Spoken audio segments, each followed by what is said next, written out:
Hello guys, welcome back to my blogging. तर guys आता मी करतोय शेकोटी घरीच. तर चला बघूया शेकोटी कशी. तर हे बघा गाईज, आग लावायचं करायचं. पण गाईज इथं सगळं कचरा आहे, मला बसायची जागाच नाही. चला आपण आतमध्ये जाऊन पाठ घेऊन येऊ. गाईज आपण आतमध्ये जाऊन पटापट पाठ घेऊया. तर गाईज इथं पाटलं ह्याच्यापुढेच बसते. गाय मी पाटावर बसलेली आता शेकोटी करते. माचीस पण गाय संपायला आले, पण हे जळत नाही. टक टक टक टक टक टक.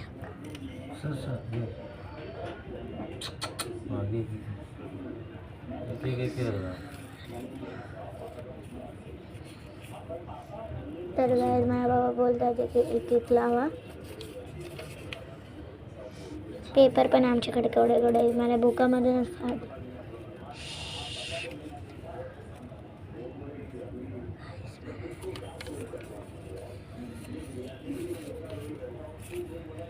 काय सांग होतं की नाही.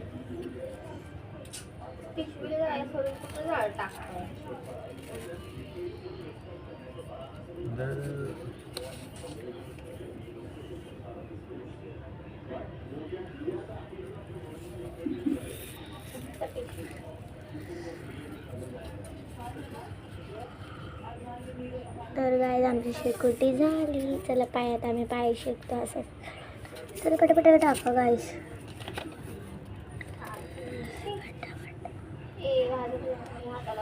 काय तुम्ही एक माहित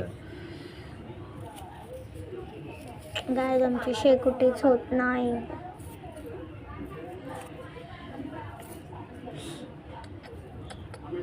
सगळं झाडे. हे लोक कसं रोज करतात गाईज? नाही होते आमचं. आता जळतं जळतं जळतं तो जळलं जळलं जळलं जळलं जळलं जळलं जळलं जळलं. नाही दीदी बोलते की तिथं टाका. हे जळतच नाही गाईस, बघू शकतो. प्लास्टिक शिवाय जळत नाही. नारळाचं प्लास्टिकला टाइम लागतो.